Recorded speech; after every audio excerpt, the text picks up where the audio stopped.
Good morning, everyone. Welcome to today's Knowledge Hub session. We have with us Mr. Kiran Kumar. He's a regional mentor of change from Karnataka.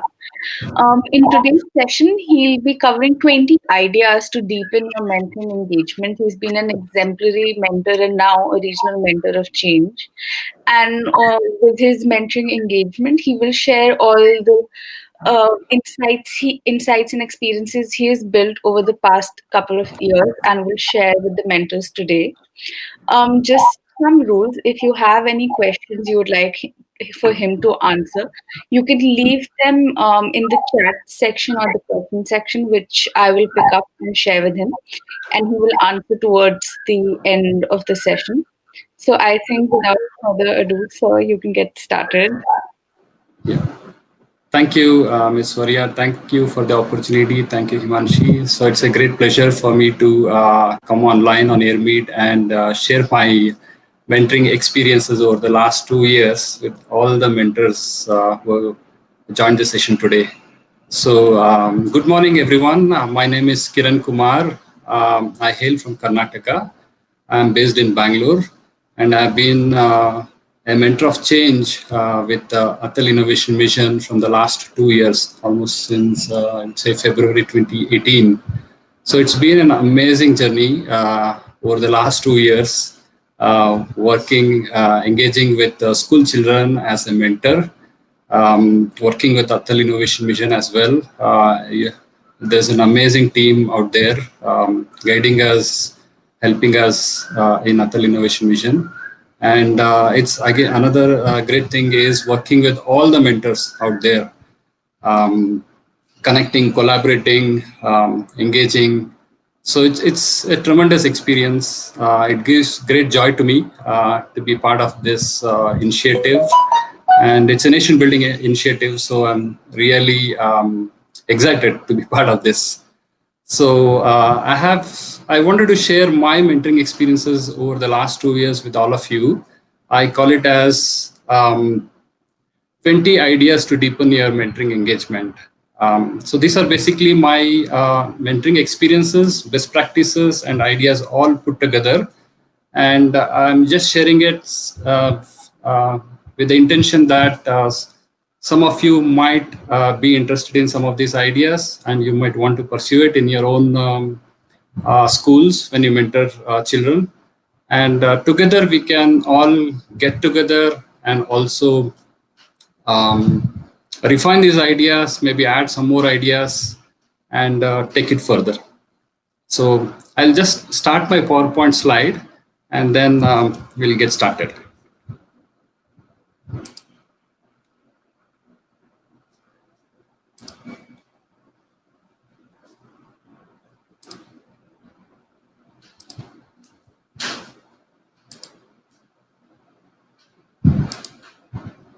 Okay, Varia, are you able to see the PowerPoint slide now? Yeah, it's visible. Okay. I'm going on full screen mode. Hope you're able to see the entire screen fully, right? Yeah, it works perfectly. Okay, fantastic. So thank you again. Let me get started. So I've just talked about a brief about myself. I'm an IT professional basically with 24 years experience, especially in the product strategy, product management, and product sales background. I've been mentoring school and college students for almost 15 years. And as I said earlier, I've been a mentor of change for 2 years now, and I'm mentoring at Air Force School, Hebbal in Bangalore. So that's a brief intro to myself. And then let me talk about, without any further ado, I'll just start with my mentoring journey. So I started off in April 2018. And since then, I've been engaged with various activities at Air Force School, Hebbal in Bangalore. That's the only school I've been mentoring so far. But it's been really fantastic. So I've been mentoring almost twice a week. In fact, I'm now an independent management consultant that gives me a lot of free time to actually and flexibility to visit the school. So Ms. Revati Gurumurthy, who is the ATL in charge of the school, has been very helpful in getting me started. So in fact, when I got started, Instead of me asking her, she in fact sent an email and to all the selected mentors. She took the initiative and said, "Why don't we all get together?" And that's how the journey started. And then I went there. There are a few other mentors who had come in as well. On the first day, I was at the ATL. It was the best lab I had ever seen in a school. Of course, there are science labs and other labs, but this was really modern, wonderful with 3D printers, IoT, robotics, drones, everything. That was the first time I was seeing it. I was really amazed looking at all of those. And then we got introduced, and then that's how I started off. So it was rather smooth for me. I didn't have to go through the struggles that some of the new mentors have had to go through for various reasons. But it was fantastic to get started. And then over the initial few months, it was a process of discovery. The school also didn't know what I could offer, and I also didn't know what I could offer and who are the students. So I met with only a few students, and then I started with one girl student. And then I started guiding her on a project. She was working on a project called a smart duster.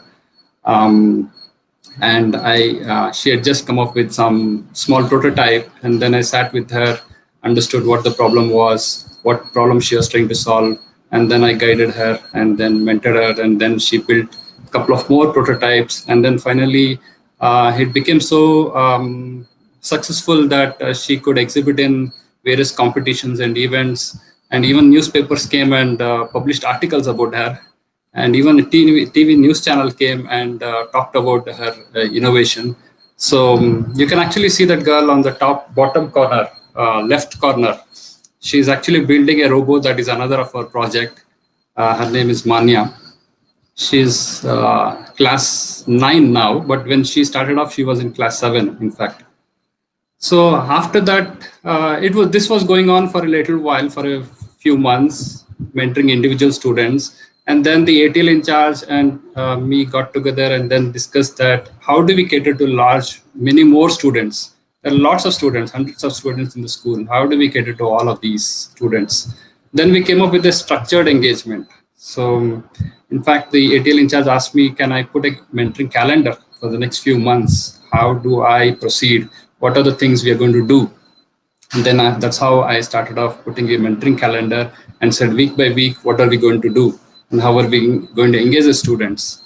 And then basically I need to start with the most basic things because I was new to the students were new to me. So it was a kind of discovery process in which I learned a lot, more than probably the students learned from me. So it was an amazing experience going over the first 5-6 months, doing mentoring sessions, conducting design thinking workshops. And later on, when the summer holidays came, I even organized some summer camps. And much later in the second year, I did was part of the Tinkerfest as well, that the school was organizing. There was community outreach wherein they had students coming from other schools and participating in the ATL activities. So that was a day-long session in which I was again engaged. And then, of course, I was guiding many more student projects over the time.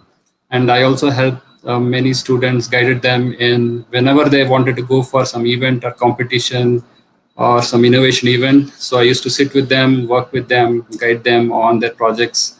And then a couple of times I've even gone with them for wherever they were exhibiting their innovations. So I went with them, was with them if they had any issues to sort out the last minute.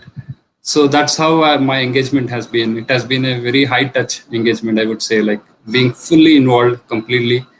And so it has given me a lot of dividends as well, because I learned how ATL works, how the students are, what challenges are there on the ground. So things like these. So this has been in a nutshell what my mentoring journey is. Now I'll come to what my learnings are. The first and foremost things I learned is there is a diversity of students. Every student is different. Every student has their own interests, attitude, aptitude, talents, interests, temperament, approach, skills. Everything is so different. And when you have all the students coming and sitting with you for a common mentoring session, it becomes very challenging because everybody is different. What works with one individual doesn't work with others. And a common mentoring session becomes the value of it, the effectiveness of it diminishes. That's what I've figured out, as you have the greater diversity with the students. And what I needed to do was to understand their strengths and limitations, and what their traits are, what their strengths are, what their aptitudes are, what their talents are. I needed to discover all of these. So that's what I have been doing over the last 2 years. In fact, I've recently published a blog called Seven Types of Students in ATL. And if you see on the left, I've identified all these kind of students. The stars are the most active and engaged and innovative students. Then there is action-oriented, who are very good in tinkering. Then there are idea hoppers, who have lots of ideas, but they don't get into the nitty-gritties of things. They are satisfied with their ideas, but they keep moving from idea to idea. So they enjoy the process of ideating rather than tinkering itself. And then there are followers who will follow. I mean, if as a mentor, I go in and tell them, okay, why don't you do this? They will diligently follow it, and they do go through the motions of doing everything. There are obstacle finders also, people who actually are energetic, they want to do things, but then they get stuck with some challenges or the other. And then I, as a mentor, have to really help them get unstuck. I have to work with the ATL in charge, with the school management, to make this happen. And there are also students who come occasionally. They visit the ATL once in a while. So it's again another challenge with all this. And finally, there are lost and bored students also. They haven't figured out what to do at the ATL. So they just come, sit there, maybe chit chat sometime, and then they're yet to figure out. So there are all sorts of students. So this is where things are. So my understanding was first I needed to understand all this diversity, and then I had to come up with focused strategies for each type of students. I cannot have a common mentoring session with everybody. That's what I figured out in all these 2 years. If I've achieved anything, this is what the insight I've gained. Then I need to have different strategies for different students. And based on all these experiences, I have shared many ideas today. I'm going to share many ideas today of how you can engage different types of students. So let's go into the challenges or the experiences, the discoveries, what I figured out. There are multiple of them. They are not related to only the students, but the entire setup of the ATL, everything. The first and foremost is students get very limited time in the ATL. That's primarily because they have the school classes to attend, right? All of us understand this, that they have classes to attend, and they get limited time during a week in which they can attend the ATL and make use of the ATL. So that's one of the key challenges. What is that the students can do within that limited period of time? And I, as a mentor, I also have limited time to give them. I even go twice a week. I spend about 3 hours in every session. I spend about 6 hours a week. But in spite of that, there are a lot of things that students want. They have questions, they have ideas, they want to discuss with me, but I have a limited time. And if I have a mentoring session, all my time is taken up by the mentoring session itself. Where do I have time to discuss the ideas of students or the questions that they have? So I found this a huge challenge in the first few months. Plenty of questions, plenty of ideas. Everybody is like, sir, I have this idea, I have that idea, I have this question, can you help me with this?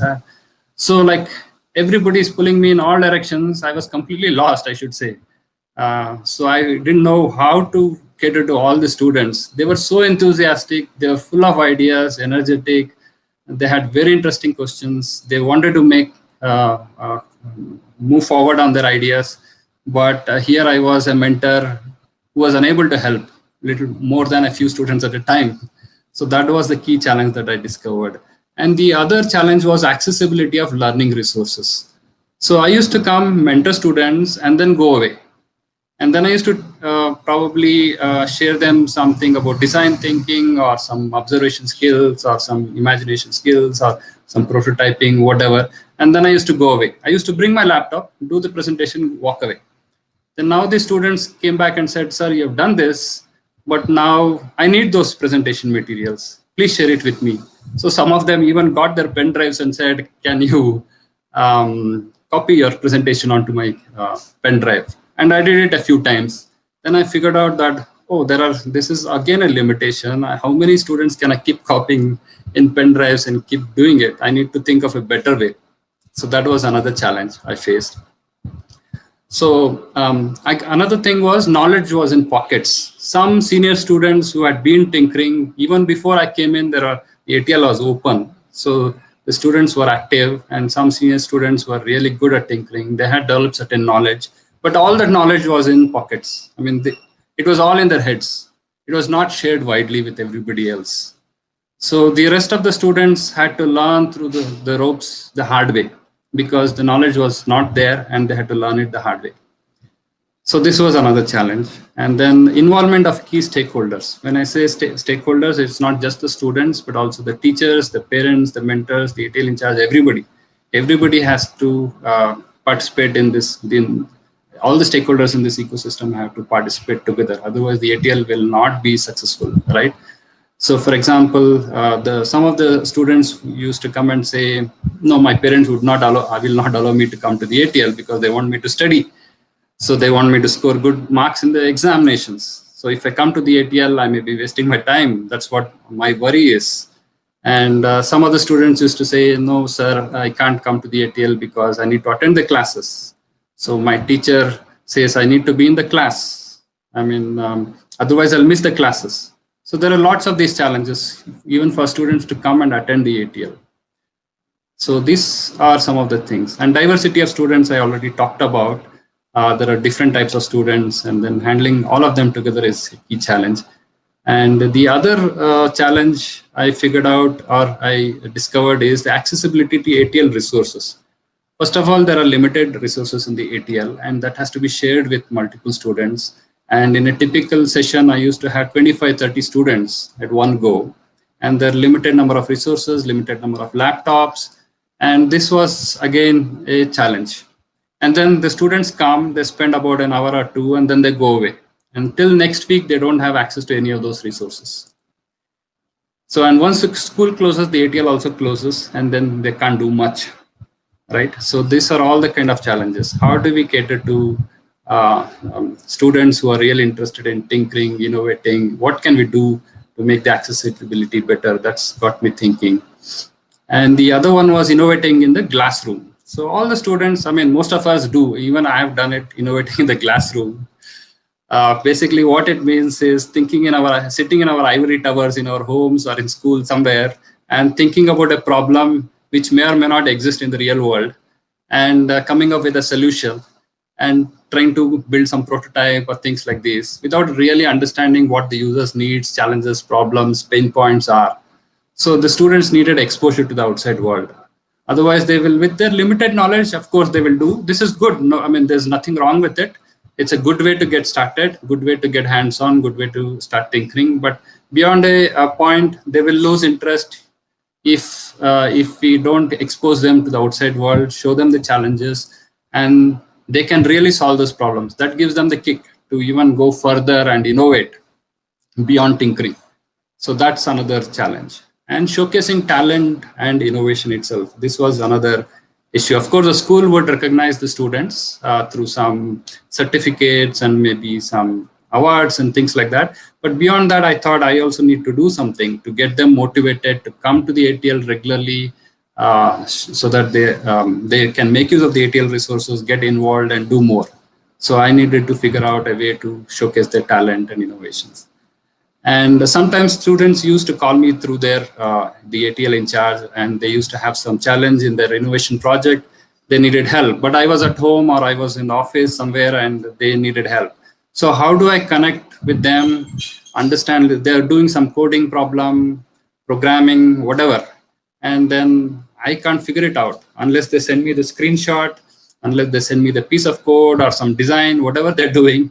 It's difficult for me to be sitting remotely and trying to solve their challenges. This was another thing. And 21st century skills gap. Of course, many of you must be familiar with 21st century skills, what it means. Basically, this involves communication, collaboration. It involves the emerging technology skills. It involves leadership. It involves problem solving, design thinking, critical thinking, all of these. So this is again a challenge. There is a huge gap I mean, some were good, some were not so good, and every student was good in some ways, not so good in some other skills. So I need to bridge this gap as well. And finally, some students, especially the lost and bored, I found that they needed to find a purpose and meaning in whatever they were doing in the ATL. So otherwise, they would be lost. Some would even question me and say, "Why should we do all this? What's in it for me? Why should I do this? Textbook learning is better, easier, right? I can just read up and then I can pass the exams. And here I had to come and sit and open like all these things, connect the wires, turn the screwdriver, all of these messy things. Do I really need to do all this?" So these are all the kind of experiences, challenges I overcame. I got exposed to. So honestly, it was like quite an eye opener for me. And then I needed to figure out a way to do this. So having looked at all of these challenges and issues and all these things, so finally I discovered that I need to come up with a mechanism, a model in which I can better serve the students. So basically, I figured out that I needed to use technology extensively if I had to be relevant as a mentor and I had to add value. So technology tools and platforms is one of the key things. According to me, I would strongly recommend to anybody who would mentor, make use of technology and tools. Of course, it's not a showstopper. You can still do mentoring. For a lot of mentors who may not be so much into technology, you can still do it the normal way, but technology definitely helps. And once you have the basic technology and tools and platforms in place, I looked at 6 dimensions in which I could address the challenges I faced. So I'll take a short. Varia, are you able to see the entire screen? Yeah, the entire screen is visible. Okay, so the second row of the blue color, the technology bar, everything is visible, right? Yeah.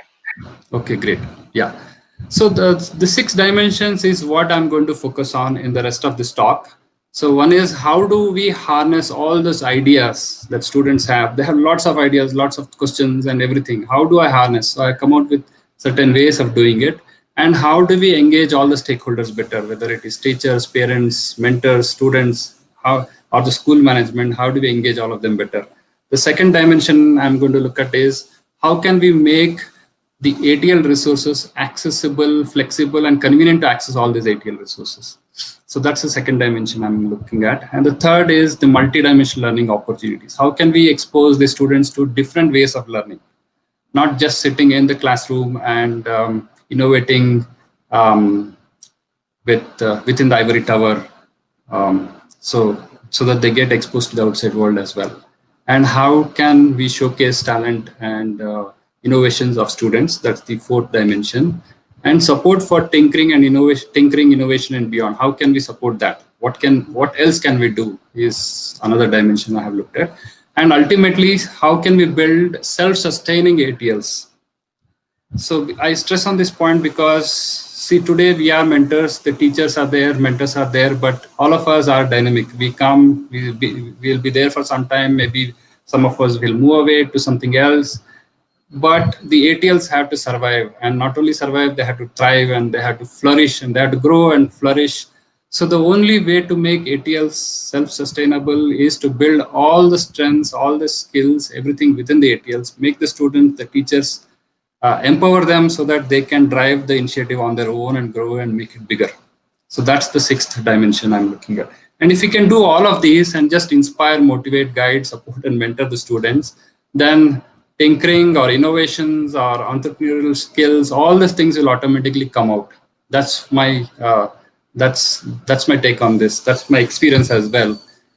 We don't have to force children to go and do some innovation or anything, or force them to tinker. If you provide all the basic foundational layers and just provide the inspiration and motivation, things will happen naturally. So, and that's the best way to take ATL forward. And the innovations will automatically come. Students will automatically make use of it. They'll be more involved. They'll also develop their entrepreneurial skills. So having said this, I'll just run through the next each of the dimensions quickly. So each of them is in one idea. Many of these ideas is something that I have already implemented or in the process of implementing. So I'll run through these, and if you tell me if you are in, if some of these ideas sound interesting, whether they can be used in your own schools or we can refine them. Right, the first dimension, harnessing ideas and engaging stakeholders. So as I said earlier, technology is the foundation for everything that I have done so far. So the first and foremost thing I realized is if I had to make a lot of resources and materials available to students all the time, even when I'm not there in the ATL, the best way to do it is to put up a website, a simple website or a web portal. So that, or it could be a simple Google Drive as well. You don't necessarily have to have a fancy web portal or anything. You can just make do with a Google Drive also. In fact, I did that initially. After the pen drive exercise, I even put some of the materials in the Google Drive and then slowly graduated to an innovation portal. I call it as innovation portal. It's a simple website built using Google Sites, a website builder tool. No programming, nothing required. Anybody can do, any mentor with no technology background, anybody can build these kind of tools. It's simple, it does the job, and it's effective. So I built this innovation portal to host a lot of content and material. So the first and foremost thing I did was to build an idea bank. So is the screen refreshing? No, we can see it. We can see Idea Bank. Okay, you can see the idea bank. Okay, yeah. Fantastic. So initially, I started off with an idea bank for the students. Because they had lots of ideas and they wanted to share their ideas, and I was not able to take in their ideas. I was not able to digest. I was not able to spend time. So I said, let's create an idea bank.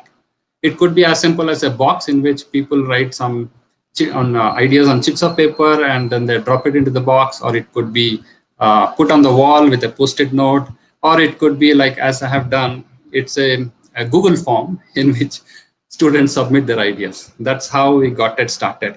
So initially we had an idea bank for students. Then I said, why not teachers also? Let's involve the teachers, because if students had to be engaged, we need to also involve the teachers to some extent. Teachers also have ideas. Let them also share their ideas. If not ideas, at least suggestions. These ideas doesn't necessarily have to be tinkering or innovation related ideas. They could be about how to run the ATL better, how can we balance the school curriculum versus the ATL activities better. So it could be suggestions as well. So now I am even thinking of extending this to parents, because parents also play a crucial role. We need to get parents involved as well. Otherwise, some of the parents may say, no, I don't want my children to participate in the ATL because they may not do well in their academics. So that's a concern. So, but as of now, I have students, teachers, and mentors who can submit their ideas on the idea bank.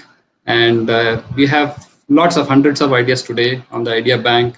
And that's the first step I ask them to do. If you have an idea, first write it down. Don't tell it orally, because I'll forget, you will forget. Let's put the idea in a written form and submit it. And once the idea gets submitted, I'll review it and I'll give them feedback. And then I'll tell them how to elaborate on the idea further. So that's how the process goes. The second thing I did was to involve the teachers and parents as champions. So initially it started off being, I asked the students to identify a teacher champion.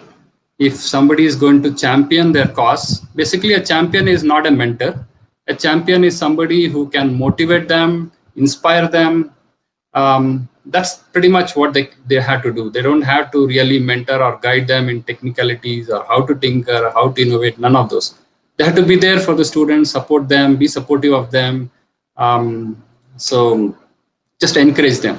So we needed more teachers to do that, and also parents to do that.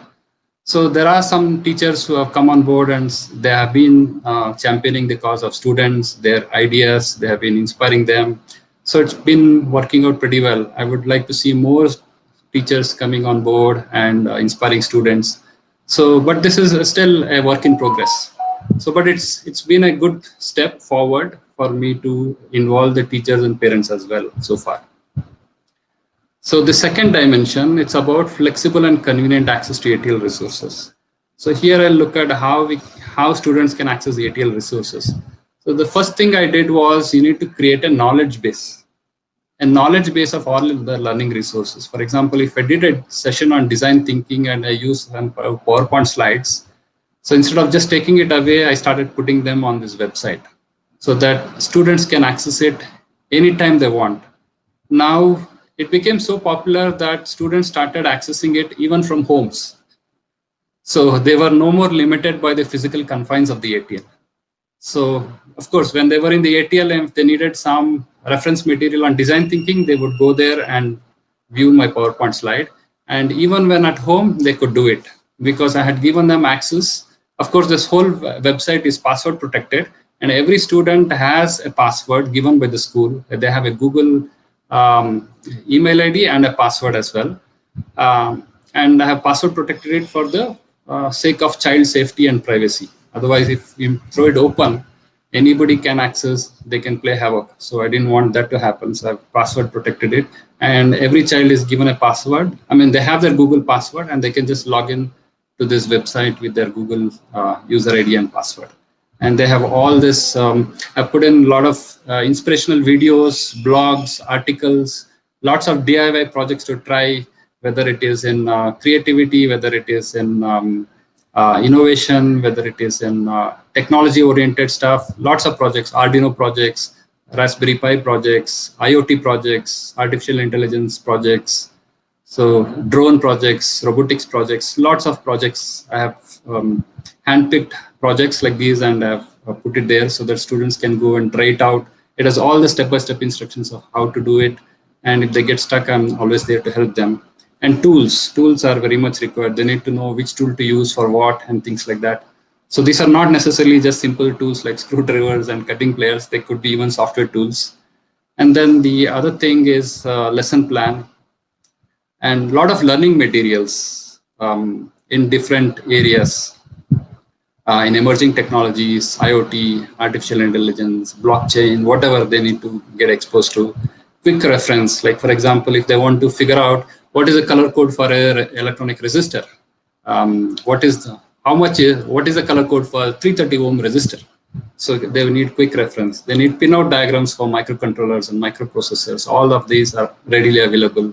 And I've also put quite a few pointers to external resources where they can find information, where there are good places to visit like museums and things like that, where they can find prototyping resource materials, which vendor supplies it in the city of Bangalore.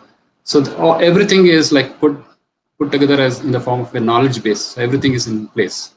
So today, and then students are extensively using this. I'm really happy to see that they're making good use of this. And the other thing I discovered is, especially during this lockdown, the ATLs are closed, schools are closed, nobody's using any of those resources, right? But how can students continue to tinker from home? And that's, if you see what AIM has done, they have already released the gaming platform, the 3D modeling platform, and all of that. They are fantastic steps. That's exactly what we need. We need to go on the cloud. I would see the future of ATLs will be more and more on the cloud-based resources. Of course, you need physical resources in the ATL, physical lab and all that. Beyond that, you need to have a lot of things on the cloud. That way you can actually cater to a lot more students. Even those students or schools who don't have ATLs, even those students will be able to access these cloud-based resources, whether it is like a website builder or like a WordPress, which is a blog website, a storybook, movie making, music making, business modeling, programming, even devices. I mean, there are software tools on the cloud which can help you simulate Arduino, Raspberry Pi. All this hardware can be simulated. All the sensors and actuators can be simulated. There are lots of tools like this on the cloud. You can even build mobile apps. You can build IoT applications. You can simulate robots. You can build 3D models, AR, VR applications, machine learning. You can even simulate aircrafts. There are lots and lots of tools. There's no limit to these. So all these tools, I've carefully handpicked all these tools so that they're free to use and students don't have to pay anything for it. All they have to probably do is create an account and they can get started.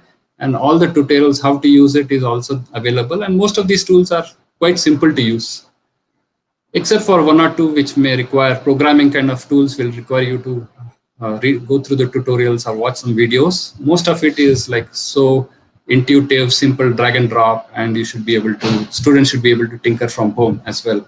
And that came in as a boon during this lockdown period and also summer holidays when students are not going to the school, they can as well tinker from home. So this is another of the initiatives. Remote access to ATL resources. This was one of the key challenges I faced. Of course, many of us have done online mentoring sessions using Zoom or other tools, right? But I faced these challenges where students used to call me and say they're stuck with some programming problem. They're doing some Arduino programming. They are connected to some sensors and actuators and all of these. And then I'm sitting at home or somewhere else and they want me to take a look at it. Then I came up with this mechanism in which you can use something called as a Google Chrome desktop. It's a Chrome extension, basically. It's a Google Chrome extension. You don't need any tool to be installed. You just need to install a Google Chrome a browser extension on your laptop, and the students need to do the same on their laptops at the ATL. And then I can remotely access their laptop. Not only, it's not just screen sharing. You can actually, I can gain control of their laptops itself. I can pretty much, it's as good as my own laptop. I can log in there. I can see what's happening. I can look at the code. I can make modifications. I can debug, help them with it. And they used to always have a camera, a webcam, or a smartphone in which they used to show me what's happening with those sensors and actuators, and then I could help them out. So this was really fantastic. So a couple of times I've done this exercise, and it has worked out really well. And now I feel during the lockdown, when all these ATL resources are not being used, if we can use this remote access to the ATLs, where whether somebody is there or not in the ATL, students should be able to remotely log into a laptop. From there, they should be able to connect to an Arduino or a Raspberry Pi or a robot, and they should be able to remotely work on it. Of course, there are certain challenges. I've come out with some solutions for them as well. For example, how do you trigger the sensors? So they've come up with some way of using some actuators to actually trigger the sensors. So you could remotely trigger those sensors, and the sensors in turn would send some message to an Arduino board, which in turn would give you, it would run the program and it would do whatever you expect it to do. So even if there's nobody at the ATL, all you need is everything connected and left there, and students should be able to log in remotely. So this makes a huge difference, especially when the schools are closed during lockdown or holidays or summer holidays, whatever. And it will also can open up to students from other schools who may not have ATLs. They should also be able to log in remotely, and they should be able to use the ATL resources. So that will be, it's like, again, this is another form of ATL on the cloud. You can remotely access all the, at least some of the tools and hardware resources, electronic resources on the ATL. If we can do this, it's going to make a huge difference of how the ATL resources are utilized. Will definitely improve their utilization efficiency, and the students are also going to benefit in a big, big way. So this was one of them. And then let's look at multidimensional learning opportunities. These are simple ones. Again, every student wants to learn at their own pace. I can't take all the students together. That's a key challenge. If I put all of them and say, do this exercise or do this activity, they will not do it. So it's very challenging. So then I said, okay, let's make a lesson plan, and I put everything. What do you need to do? Step 1, step 2, step 3. So they just go through the, whenever they have time, I ask them to come to the ATL, go through the lesson plan and learn things on their own. And if they get stuck, give me a call, or whenever I visit next, they can ask me the question. So I've given them the tutorials, step-by-step instructions on how to do some of those, because even for them to tinker, many of them have this phobia of technology. So they need to get over that. They're afraid that they're going to spoil something, or they don't know how to connect. Or sometimes they connect positive to negative, negative to positive, and some circuit breaks. So all of these happen. And then, so those are all challenges, but we need to allow them to tinker and experiment and explore, make and break things. It's all part of the game. So, but if you give them sufficient instructions and they can go through it, then they'll be much better prepared to do self-paced learning. And 7 is basically addressing local and regional challenges. So what I started doing was to put up these challenges for the month. And then let's say 1 month it was on water conservation, another month was on something else. So I would say these are all the challenges. And can you come up with a solution? So I used to publish this again on the innovation portal. And of course, some students used to come back and say, okay, I'm interested in doing this. How do I do this? They used to discuss a few ideas and they would go back and build something. So I want to still see more participation in this, but it's still a good start. We just started off. So that was one thing. And the other was inspiration spaces and thinker spaces. This is something unique I've created. I told you about idea hoppers earlier. These are students who are very good in cognitive skills. They can think, they can figure out everything by thinking alone. They don't feel the need to really do anything. So I figured out that, okay, these guys they may not want to tinker, but they still have skills. We need to utilize their skills to the maximum. And I created this thinker space in which some of these students can come together along with me wherever possible, and to discuss, brainstorm, create mind maps of any ideas that they have, solve a problem. So these are all completely mental activities. There's no real hands-on tinkering activities, but these are thinker spaces, like tinkering spaces. These are thinker spaces. And the inspiration spaces are mainly for followers, for the bored and lost, and maybe even for the guest visitors, the 3 types of students I mentioned earlier. So you need to inspire them to get more involved with the ATL. Their involvement with the ATL is minimal. So how do we get them more involved? So I figured out that I needed to show them some videos. I needed to tell them some stories.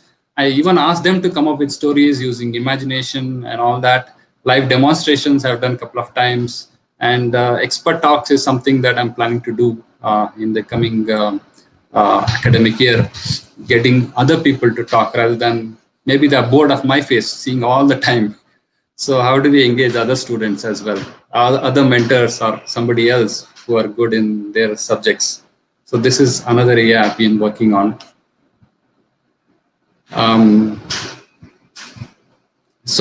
Varia, you're able to see the screen? Refresh. Point number 9. Yeah, the screen is completely visible. Okay, great. Yeah, so the other part is, I've also heard many other mentors mention this. Again, we cannot be expecting students to tinker and innovate sitting in their classrooms. We need to take them out and expose them to the outside world. So field trips for exposure and inspiration. This is something that I've also been trying to do. Of course, hopefully within this year, we should be able to do it. In the absence of this, again, what I relied on was a lot of videos to give them exposure to the outside world. So the videos are the next best alternative, even if you cannot organize field trips, because field trips requires additional budget. It requires separate time. There are lots of challenges to organize this. So yeah, it's a challenging thing, but I've looked at alternatives, how best I can still give them exposure through videos and other mechanisms. So that's what I have done so far, and field trips is still a to-do on my list of things to do, pending thing. So dimension 4 is how can we showcase talent and innovations. This here again I've done a couple of things. If you look at the AIM website, there is something called as a wall of fame. All of you must be familiar with that, right? Every month there is a student of the month or a mentor of the month or a teacher of the month. I think there is something like this. So AIM has already been doing this for a long time. I thought, why not I do this within my school as well? So one mechanism is, of course, you can put the names of the students on a whiteboard or a blackboard, or put it on a post-it, or some mechanism of highlighting the student's name within the ATL, so that other students get to see who are those students who have done well, who have done some good tinkering or innovation, who have probably won some awards or recognitions somewhere in some competitions or events. So that was one way. Then I started putting this on the innovation portal itself. So I put their photo along with a little brief about what they have done. So actually, if you see the screenshots here, there are different students. Some of the students are at their with their exhibits, with their demonstrations in an event. Some of them taken photos within the ATL. So they have basically, we are showcasing all their talent and what they have done. through this wall of fame. So apart from this, I thought we should also have an innovation gallery. An innovation gallery is like a museum of sorts. Many a times it so used to happen that students used to do some tinkering or innovation, and then after a while, because there are limited resources in the ATL, they used to disband them, or the materials used to go all over the place and it would never be found. But we needed a mechanism to capture all their work. So the best way to do it is, of course, take photos and maybe some video clips and write down some information about it. So then I started asking students to do it. And then a few students came forward, and now we have the innovation gallery with a few entries on it, where students have put up PowerPoint slides on their innovations or activities, and we have captured it for posterity.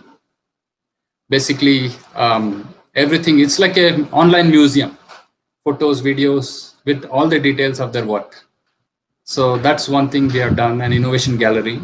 And in fact, in one of the schools in Bangalore, Srimati Kamlabai Educational Institution, SKEI, it's called SKEI. The ATL in charge is very active. Her name is Chitra, Miss Chitra. She has almost created a museum within the ATL of all the student tinkering activities and innovations. And everything is always available.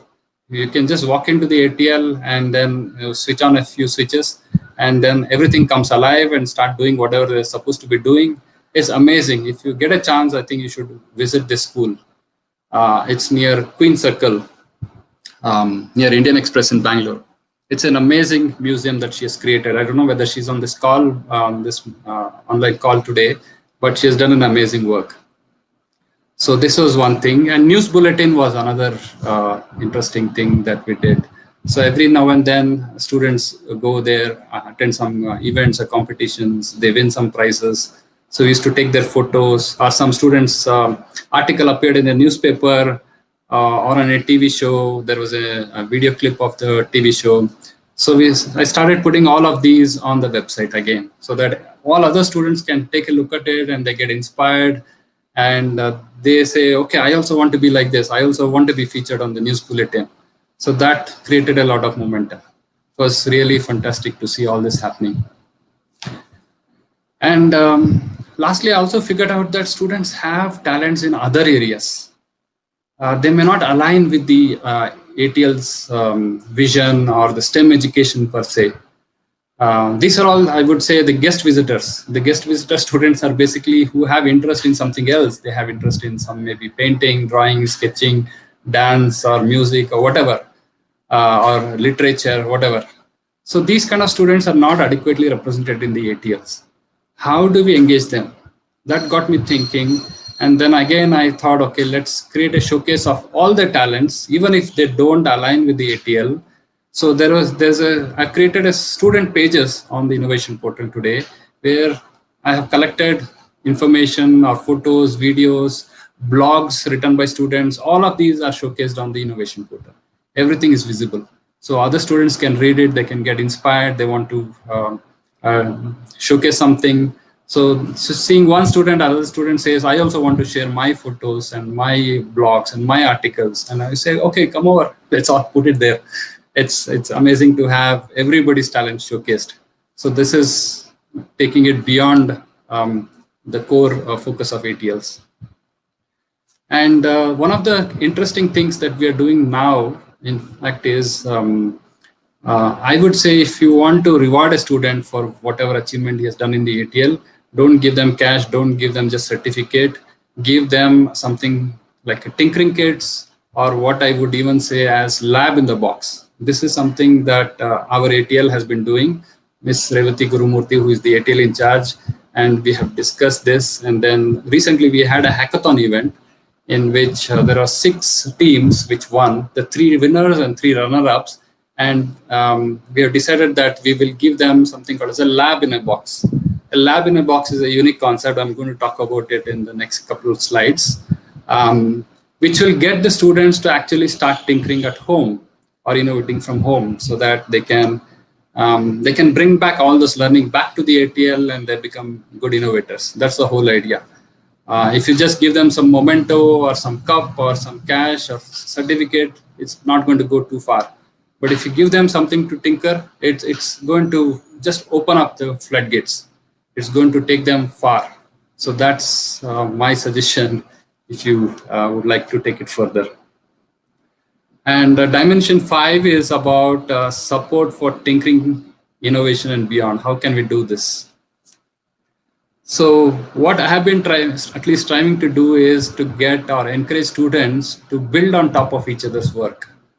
Of course, tinkering, I will not, tinkering, let everybody do it. There's no harm in it. But if students have learned some things already and they're innovating, they're going for an innovation project, or they want to showcase at an event or competition, I would like them to collaborate more. So develop more collaboration skills, work with each other. If somebody has built something, leverage it. Don't try to build it from scratch. Somebody has written a piece of code to read some data from some sensor, or somebody has built some design, created some design. Use that, work together as a team, and that way your innovation happens faster. It accelerates your innovation. So you can build tools, toolkits, and anything, platforms, so that the next set of students who come in, they don't have to again start from scratch. They can build on top of what you have built. And then the next set of students. And that goes and on, and the whole thing accelerates. Within a few years, you will see much bigger innovations coming out of schools and colleges. But if everybody is reinventing the wheel from scratch, it's going to be difficult. It's going to take a lot more time. That doesn't mean that the students will not learn, but their learning will be at a different level. Their focus will be on problem solving rather than worry about technology or the so we need to hide the technology as much as possible and allow them to focus on problem solving and innovation. That's my focus. That's what I've been trying to do. Still a long way to go, but that's where we are. This is, apart from this, I also thought we need to have an online store. I mean, a store not necessarily for buying and selling in terms of money, but in terms of credit points. Suppose a student has built some piece of code, or he has put some design, or he has created some artifact, or has built a prototype, or anything. I'm encouraging more and more students to come out and showcase it on the online store, so that every time some other student takes it and uses it, they get certain credit points. And even the student who uses it gets certain other credit points. So both of them benefit. One is you're leveraging other people's work and you're building on top of it. So you need to be encouraged to do that. And because the other student who has created it, he should be encouraged to create more stuff, such kind of stuff. So that way it brings collaborative work. So this online store is a place where students can trade with each other in their ideas, research work, design, algorithms, source code, prototypes, whatever. So that way innovation can happen faster. So that's my aim. Again, this is not for everybody. Each of these ideas that I've shared so far is for different kind of students. This is probably for the stars who are already good at things, who have already tinkered enough, who have done something, they've built some prototypes, and now they want to share widely with other students. And those kind of students can go in for an online store. But somebody who's still beginning, who's still tinkering, they can take the other, they can work on other things. So that's how it is. So, and this is another idea. It's called micro seed funding for student projects. This is again on the innovation portal. How do you teach students to raise funds? For example, there is a limitation to what the ATL can offer. They have already built something, built an innovation. They want to take it to the next level. In fact, a lot of mentors have asked me, what can students do once they have built a prototype or an innovation or something? What else can they do? If they want to productize it, or if they want to go for a commercialization or file for patents, what can they do? So of course, all of these requires funding. Of course, the funding can be big or it can be small. But even when you're working on a small project, if you want to take it further, you want to go beyond what the ATL can offer you, there's a mechanism by which you can submit a pitch deck. A pitch deck is nothing but a few slides, a very simple template I've created, in which students can write down what their work is, what their project is all about, And then they will also say, what do they need? What is the funding need? These funding needs are very small, like anywhere from 100 rupees to 500 rupees or maybe 1000 rupees, nothing more than that. So can they crowdsource these funds from maybe somebody else, like teachers who are they're championing teachers, or from parents, or from somebody else, or the school management itself may be so excited looking at the pitch deck that they'll say, okay, we'll contribute 500 rupees for this, 1000 rupees for this. And so I want to inculcate this habit of pitching. They need to understand how to pitch to an investor, potential investor. So they learn these skills. Whether they get them the micro seed funding or not is a different thing, but students can pitch. And similarly, the potential investors can also commit to fund the students. So these are all we're still at an early stage as I speak, but I need to still take this further. But these are good ideas that one could take it forward. So at least just to build that ability in students to pitch it, so they'll know how to sell, how to market. So all of these skills they will develop. So the lab in the box is what I was talking about earlier. So again, we have limited ATL time and all of these, right? And then especially during summer holidays or during lockdown, students are not able to access it.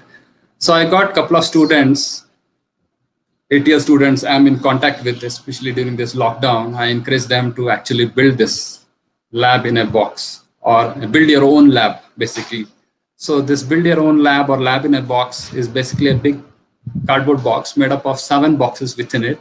And each box has a unique, it has a unique concept. The idea box is basically in which students put their ideas and they start collecting the ideas.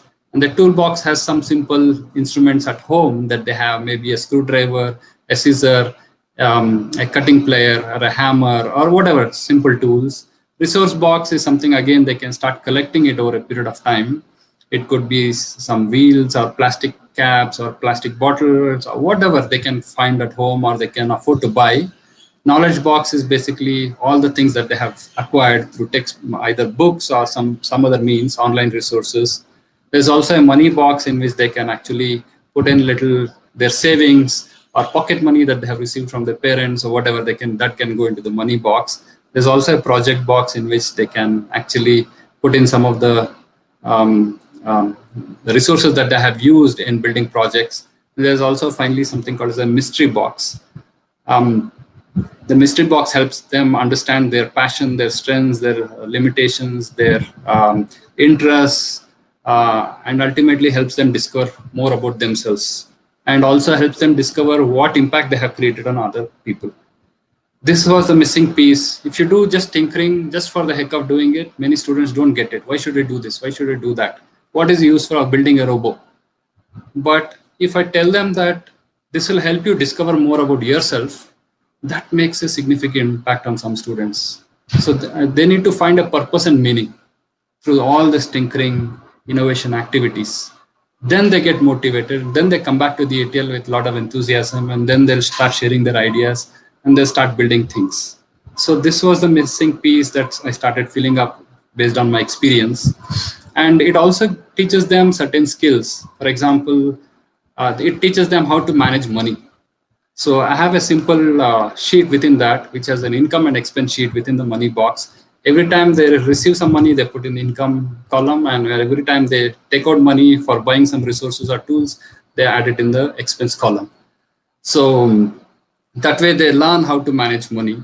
And in the toolbox, there is again an inventory sheet in which any item that is taken out of the toolbox or from the resource box is marked in the inventory sheet, and whatever is put back in is going into the in column of it. So like this, the IT knowledge box also has a catalog of all the information. They catalog everything. The project box has a little bit of a few sheets wherein actually they can document about the projects. Most students don't document anything. Even working professionals, we don't like documenting things. But documentation is a good way to remember what you have created and also to sell it to others. So that is another skill I'm trying to build within students. A mystery box is a diary. A diary is a mechanism by which you will actually write down everything that you about your projects, what you have done, how you have changed somebody's life, how somebody benefited, or what you have discovered, what your talents are, what your creativity is. You start writing diary entries every day, and over a period of time, if you flip through the diary entries, you'll figure out, oh, these are my strengths, these are my talents, this is where I should be working on, this is my passion, and that's how they will discover everything about themselves.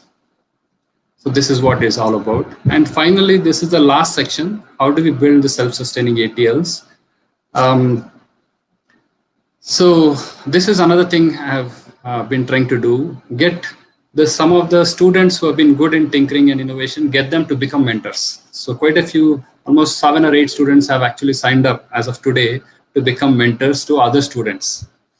I need to still push them to take an active role and start mentoring on a regular basis, but that will happen over a period of time. So teachers as well, teachers, parents, all of them can be mentors, potential mentors. So I've been trying to get as many teachers, parents as mentors, because only when everybody is involved, all the stakeholders are involved, the ATLs can become successful. So that's one of the key philosophy that we need to drive down to make it successful. And students wiki. So wiki is like everybody is familiar with Wikipedia, right? Wikipedia is where people can contribute with their own knowledge. So although I have created a knowledge base earlier, so I wanted students to take up that work, because in the long run, if the ATLs had to become self-sustainable, the students had to create their own knowledge base out of their own experiences, out of their own knowledge, out of their own expertise that they have gained. They had to contribute back to the ATL and fill up the wiki with a lot of information about technology, about ideas, about tools that they have built or used, needs and challenges, about vendors and suppliers, anything, that places of interest, so they can start filling. I've created all this structure for them to start filling in, and so that they can start take it, and they can take it forward from here. The last one is about online discussion forum. Discussion forum is basically, again, a mentor is not always available. A student has questions. They had lots of questions. So where do they, how do they ask their questions? Whom do they ask their questions? So if they get stuck with their tinkering project or innovation project, whatever, or anything that they're doing in the ATL. So I've created this online discussion forum wherein they can ask questions with the mentor, or anybody can respond. Even other students can respond to do any, let's say a student has put in a question, other students can respond and answer those questions, or a mentor can also respond. So it's a collective where everybody can share information freely, openly, and it becomes more collaborative culture.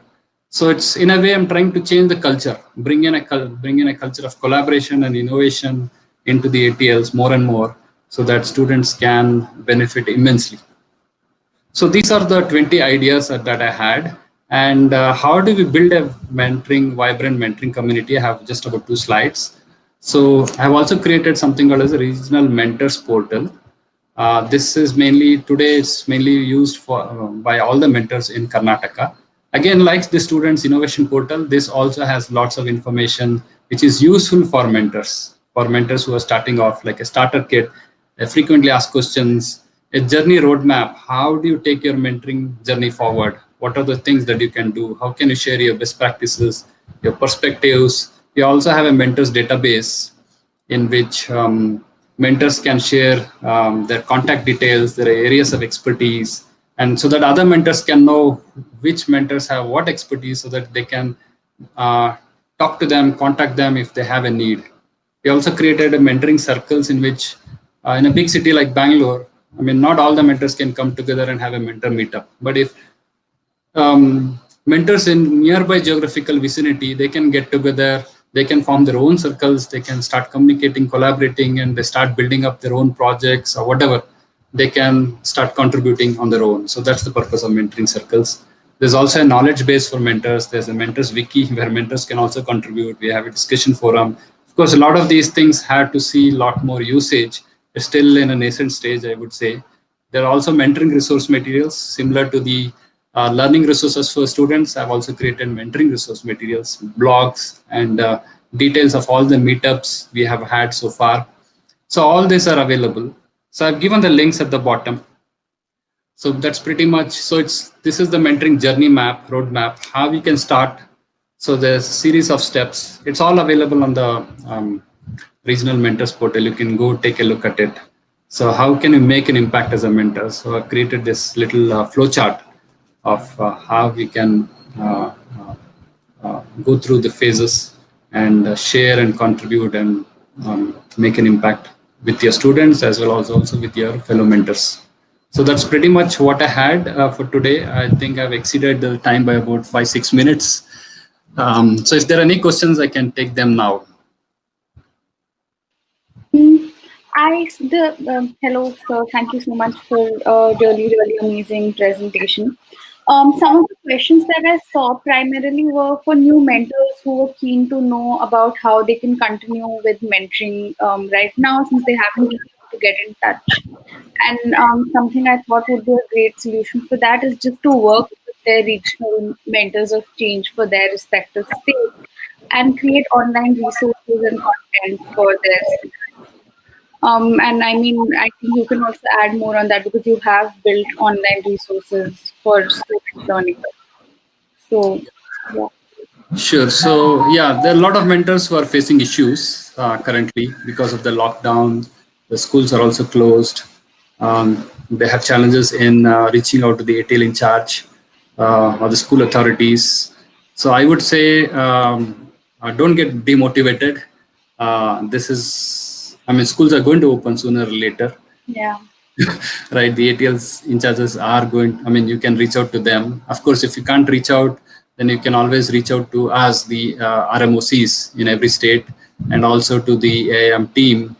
Of course, sometimes the response can be delayed, but again, it's not everything is in our hands, right? Because this is a huge network of mentors, AIM team, the schools, the ATL in charges. There are multiple people involved, so it's a complex network, and to get them everybody to act together in unison is going to be very challenging. So even I would say the first 6 months was, I mean, I didn't contribute much, I would say. I mean, I contributed only very little, even though the school was very responsive, it was helpful. Even then, I could not make much of a contribution. The first 6 months was a lot of discovery. So I would say the same thing would happen. But the best way to keep yourself engaged at this time is to, I would encourage you to create mentoring resource materials, contribute to the knowledge base. AIM has something called as a knowledge hub, right? Even this talk is part of the knowledge hub initiative. In addition, we can also create some mentoring resource materials for students themselves, whether it is in design thinking or technology or in business area, whatever is your skill in, you can contribute. And have things ready. By the time the schools open up, then you are in a much better shape. You don't have to struggle like me, where I didn't have anything. I had to go through the hard way and build up everything over a period of time. Now you can have preparedness upfront, and then when the schools open up and when you're able to get in touch with the ATL in charge, you can always do that. Of course, there's always an option to change your school. So you can always do that. But again, there are like every 2 months is what is the thing. But now I think, I guess AIM team is working on that to see how best we can allow mentors to change their school, right? Hmm. So pretty much. I mean, yeah, they can change, and in case they have issues changing, they can raise it as a ticket on the Internet Mentor portal as a technical query, and the technical team will assist them in getting their school changed. Sure. Another question that I saw very frequently was just about getting access to the presentation, the student portal, the mentor portal, and also if you would be interested in hosting some sessions in their school. So for that, I think what we can do is that after this, by this week, we can upload the knowledge hub session on the internet portal along with the details and the links of all of this, so that Mhm. all mentors can get access to the details. And in case they have any questions, they can write to you on your RMOC email ID. Sure. Sure. Uh, the RMO's email ID has been shared with all mentors over mail. In case some mentors have issues with RMO's email ID, what I can also do is send a mail out today again, and with the RMOC emails in case someone has missed that. So I think we should wrap up our session for today. We have already exceeded time for 10 minutes. So thank you so much, sir, for taking time out today. We will soon have you back again for another session, uh, Certainly. covering different aspects of mentoring and innovation. Maybe next time we can take up a specific project that you mentored on and see Yeah. how you worked on it end to end. I see someone has mentioned that the slides can be shared as well. So yeah, I think the entire recording would be shared on the Knowledge Hub, so you would have access to that. Yeah, I can do that. In fact, I've shared it with you, Varya, the latest copy of the presentation deck. And anybody who requires the presentation deck, you can write to me at my email address. It's hskiran, HSKIRAN 1972 at outlook.com. So maybe I'll just type it out in the chat box. Email address.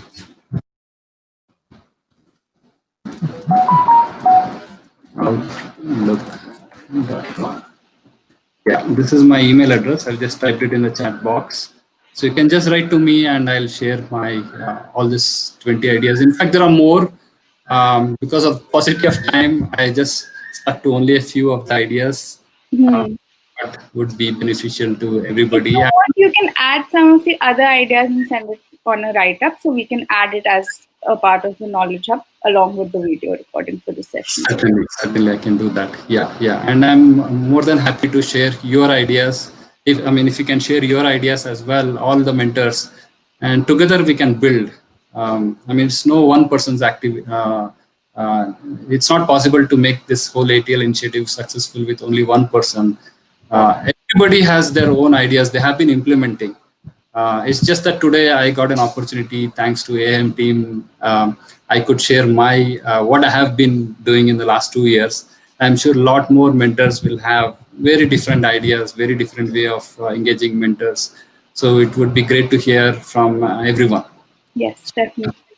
Okay, I think on that note, we can conclude today's session. Thank you so much to you for your time and everyone else who joined in. This video will be up by the end of this week. Thank you. Yeah. Thank you very much.